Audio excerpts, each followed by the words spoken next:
Hey, my name is Amber and I am a hairstylist that is based out of Salt Lake City, Utah, and I specifically love working with wavy and curly hair. And I figured today I would show how I like to refresh my waves to get back to this a little bit bigger and wild looking hair. And my hair has been pulled back for the last few days, so I thought this would be a good opportunity to just show a simple way to refresh your waves. I know this video is kind of long. When you are actually doing this routine though, it's pretty fast. I would say if I wasn't talking and showing and explaining things, this would probably take me, I don't know, maybe like 5 minutes total, depending on how long I decided to take in the shower. So it's pretty quick, and then it kind of resets your hair. So stay tuned. Thanks so much for watching. You can see what I'm starting with. Two very tight, very stretched out, very straight ponytails. All right, so just took a shower, let down my hair. So when I let down my hair, because it was so pulled back, it's really important to, because it was so pulled back and I wear my hair to the side, well, that's pretty far over, that's okay. I think it's important to reset your hair, get it back where you usually want it, especially when it's back in a tight style like that. So I took my hair out and then just kind of go through right at my roots and lift them off of my hair because they're so smashed down to my head. They're never gonna cooperate or change if they're just continue to be smashed like that. So first thing when I take it off, I reorganize my hair how I want it to.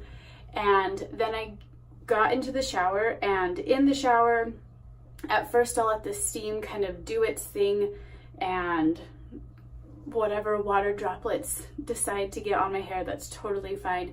And then after I've been in there for a few minutes, I'll start to lean to the side like this, because when you lean to the side, look what happens with your hair. It's off of your scalp. Yay! That's what we want. So, and I tell my clients this too, the farther you can lean, the more the hair is off of your scalp. So I don't just mean like this a little bit, I mean like lean. Whoops. So I'll lean to the side and then start to really loosely separate my hair into different sections, and with soaking wet hands I'll just go through, and I don't do the roots. They don't need to get wet. That's too heavy, it'll weigh them down. So I'll just get my hands soaking wet, kind of go through and like work my way down like this in a few small sections around my head to rehydrate my hair, mid-lengths and ends, not at your scalp. So same thing on the other side, soaking wet hands, go through section by section and just place the water on there. So that's what I did, along with plenty of lifting my root off and kind of giving a nice little scalp massage. It feels really good. But this also helps to lift my hair off of my scalp, especially this crown, in the crown area. I know a lot of people, I've seen it with lots of my clients, they'll have hair that keeps parting all the way to the very back. So this is a really good one to help just lift your hair off of your scalp and kind of place it where you want it. So now what I'm going to do is do a little bit of towel drying first, because my hair is heavy. I want to get that weight out, and then I'll decide if I want more styling product. I don't remember what day this is, but I don't wash my hair that frequently. I like having my own natural oils and sebaceous oils in my hair. I think it feels good. Oh, there we go. There's some life to it. This is my favorite step too, towel drying when I'm working with a curly hair client, because I love seeing the difference of before, when there still is a bunch of water, and after, when all that water is taken out and the hair can just bounce right back up.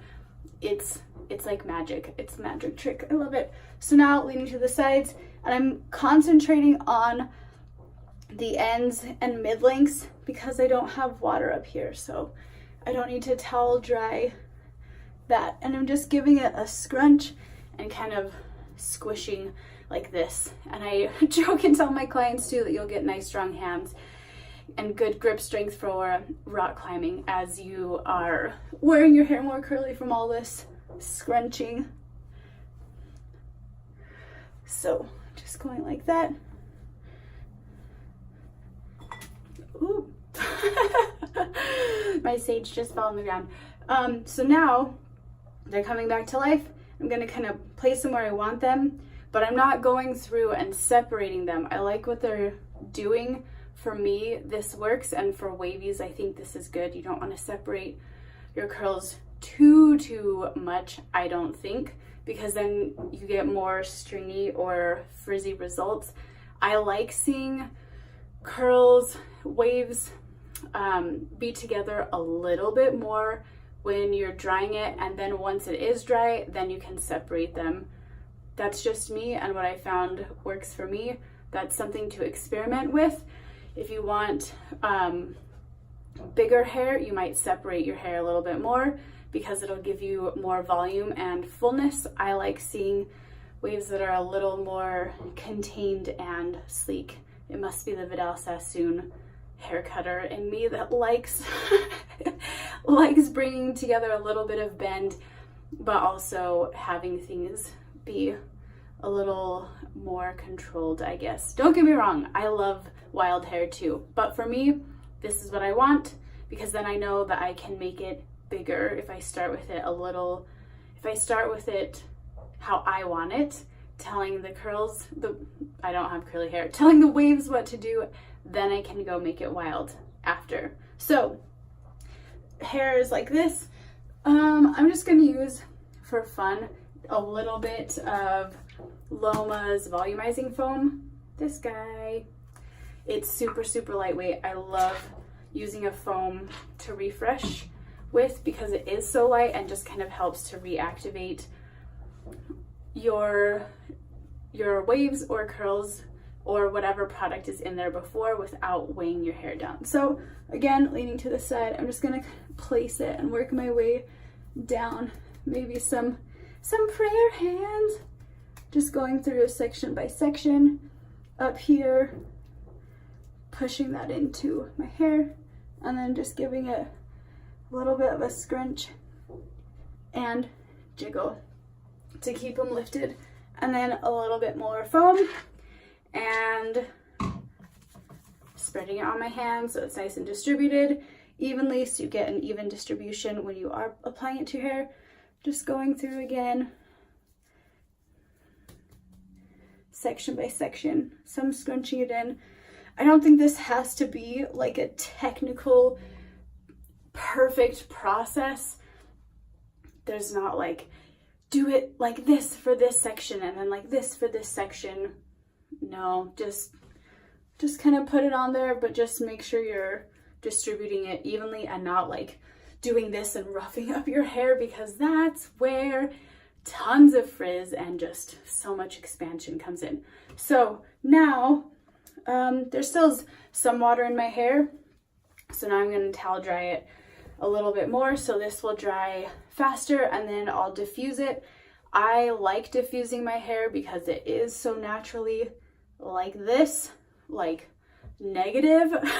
So I like the help of a diffuser to just lift things up, keep out some of the weight and gravity while it is drying, and giving it some hold and encouragement while it's drying, and then it's just nice and lifted. And I've also found too that if I kind of smooth my hair very gently as I am diffusing and get the hair in the diffuser, it helps shape my hair a little bit more, which I enjoy. So I will be doing that in just a second. I'm just gonna towel dry again. Get out all of that extra water.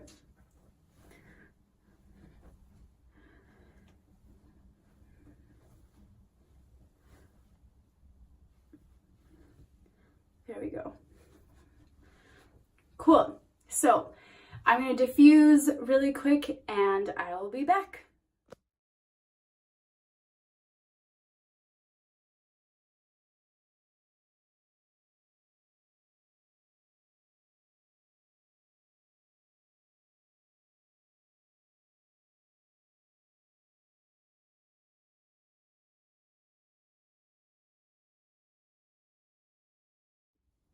Here it is after diffusing.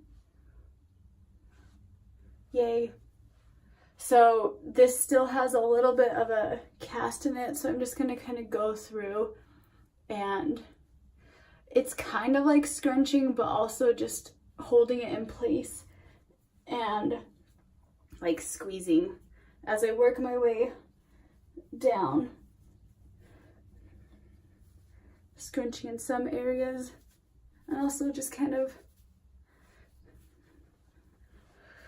roughing it up a little bit to separate things a little bit more. Here we go. Just move it around. So I just wanted to point out that while I diffuse, I find this really helpful for hair that is wavy or curly. I have always started at the roots first when I diffuse, because most people like having some volume, and I found that when you lean to the side and you get your diffuser in, and if you push it up like this, that's going to help push your hair up and also open your curls up so more air can get to them and help them dry a little bit faster, while also just lifting them up so they're more lifted and not just like flat against your head. So put the leaning to the side, put the diffuser and lift your hair up like this. And then to the other side, diffuser, push your hair like that. And even underneath too, like around the ears, I'll put the diffuser in and just lift it up so it's not just like flat against your head.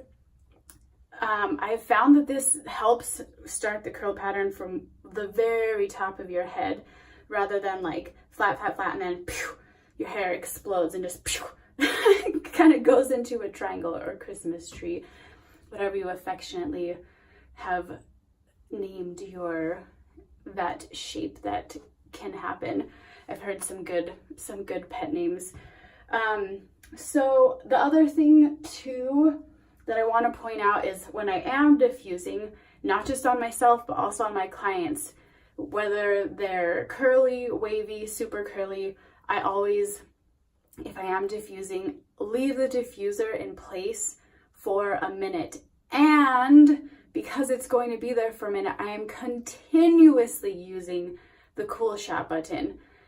That would be so cruel of me to just sit there burning the shit out of their scalp or their hair.